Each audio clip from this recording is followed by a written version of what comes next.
So there's a lot of discussion being had about firearms in the state of Illinois. We've got a proposed bill, House Bill 5855, that looks to prohibit the future sale of around 100 semi-automatic rifles, shotguns, and pistols. Also, it looks to prohibit the sale and possession of magazines of 10 rounds or more. And all of this coming to a head with lawmakers aiming to have this passed before the General Assembly adjourns January 10th, opening up to a new General Assembly. So we've had a lot of conversation about this, and we're going to continue to have conversation about this. The Second Amendment, very integral to the Bill of Rights. It's after free speech, free assembly, free religion, free press. So you've got the Second Amendment right there as a pretty remarkable, important aspect of civil rights in the Constitution. But some look to curb the ability for individuals to be law-abiding gun owners by prohibiting certain types of weapons for self-defense and for home defense and even for hunting, even though the Second Amendment doesn't have anything to do with hunting. But in Illinois, while we have a lot of strict gun laws, among the most strict gun laws in the country, including the firearm owner's identification card, this debate continues that we need more gun regulation. So we'll keep an eye on the bill. Of course, we had one hearing already this week. We expect another hearing tomorrow. So we'll be bringing you all of that here with Springfield's Morning News. I'm Greg Bishop on 92.7 WMAY, Springfield's News and Talk. And you can always get a hold of us live and local, 217-629-7970, or you can email bishoponair@gmail.com. Find me on Twitter, Facebook, Instagram, YouTube. Just search Bishop on Air. And if you are tuning in on a podcast or video cast afterwards, we broadcast live 6 to 9 weekday mornings, Central Time on WMAY, 92.7 FM in Central Illinois. But you can also listen on WMAY.com or the WMAY mobile app. So with the conversation about firearms, the story's been year after year after year that Illinois has seen an increasing number of firearm background checks, which indicates increased sales. And if you look at the state compared to other states, the FBI statistics on firearm background checks indicates Illinois is always leading. I think Kentucky's shortly thereafter, but interesting to see that. But what may be behind some of that? I talked with Kirk Evans from U.S. LawShield. They're an organization that provides some insurance for individuals in firearm situations, like, for instance, self-defense and whatnot, and providing information and education about all of that. But when I talked with Evans, he wanted to address what he sees as some of the reasons why we're going to see increased gun sales moving forward. And here's just some of the overview of what he thinks is leading to that. Sure. What we have seen, particularly through our organization, is that gun ownership and concealed carry permits go up in times of uncertainty. It's not as direct as everybody would think. People think, okay, I see high crime or, convenience stores being robbed, so I want to go out and get a gun to prevent that. Sure, there's some of that, but it's usually during overall periods of uncertainty. So during COVID, the George Floyd riots, around mass shootings or major gun control proposals, things like that. And so you would certainly expect if there are a number of people who see what they perceive to be folks, quote, getting out of jail after having committed a crime, that there would be a rise in that uncertainty and an increase in gun ownership. So there you're hearing a reference to the Safety Act, which goes into effect January 1st, and we've had a lot of debate about that all year long, about how at first there weren't any detainable offenses, and then they came back earlier this month and passed legislation to have a net of offenses, serious offenses that are detainable. And we'll talk a little bit more with Kirk Evans from U.S. LawShield about the impacts of no cash bail on the court system. But I asked him about what's really driving some of those FBI stats, where, again, the FBI shows Illinois is above all the other states when it comes to firearm background checks. And is that an indication of people buying guns, or is it an indication of regular background checks on FOID card holders, which there's about 2 point some odd million of them in Illinois. So if the police do those regular background checks, that feeds into those numbers.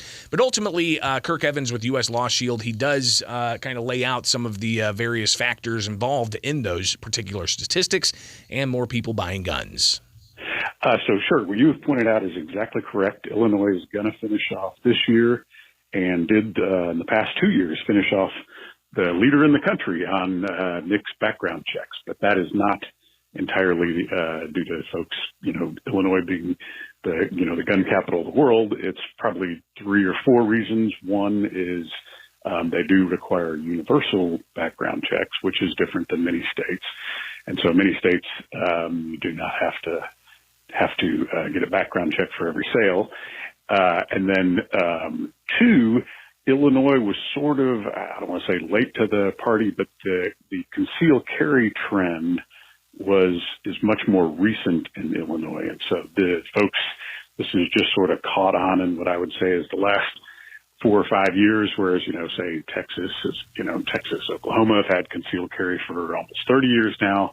In Illinois, it's just in the last decade or half decade. Yeah, and I think it was 2014 when we ultimately were forced by the courts to allow for individuals to carry firearms outside of their home. And during that process, there was a strict deadline that if lawmakers didn't pass a Concealed Carry Act policy, then it would be constitutional carry, meaning you don't have to have a permit to carry a firearm outside the home. So lawmakers did ultimately pass a measure allowing for concealed carry. It was a shall issue permit instead of a may issue permit that would have given more leverage to like law enforcement, for instance, from blocking people from being able to carry guns outside the home.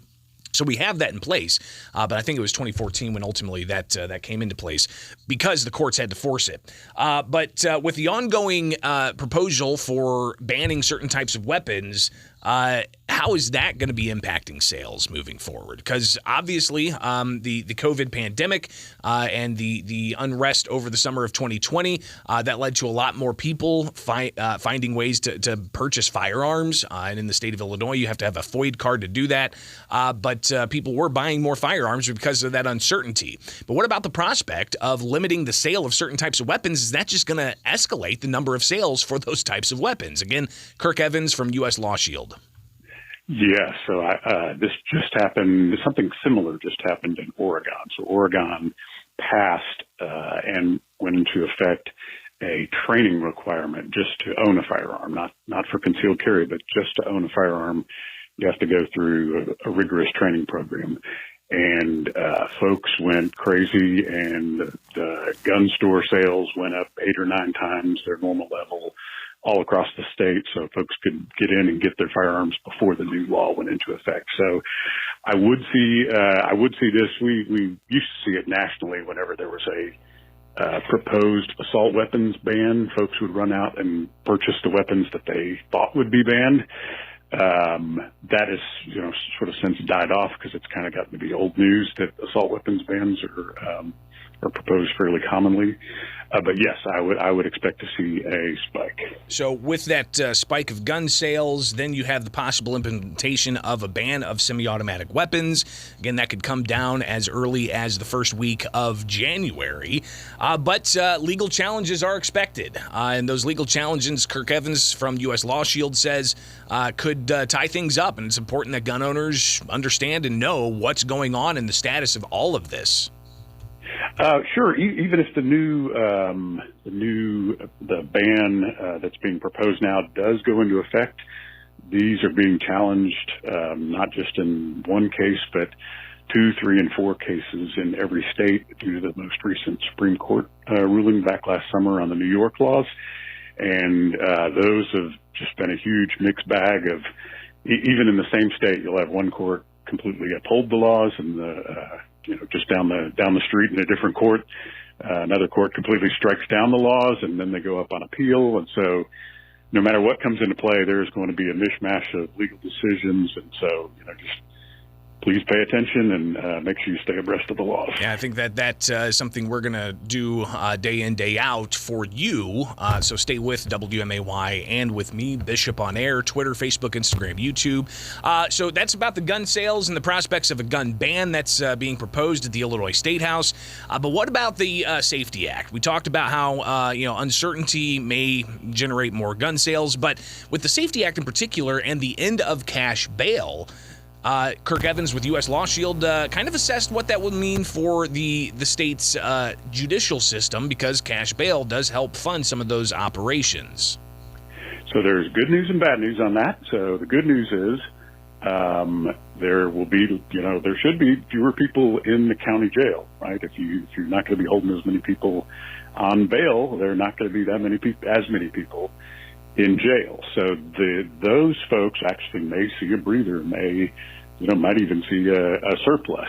The downside is the court system. So the county clerks get to keep 10% of the bail as a processing fee, and they use that to fund the attorneys, the bailiffs, the clerks, the systems there.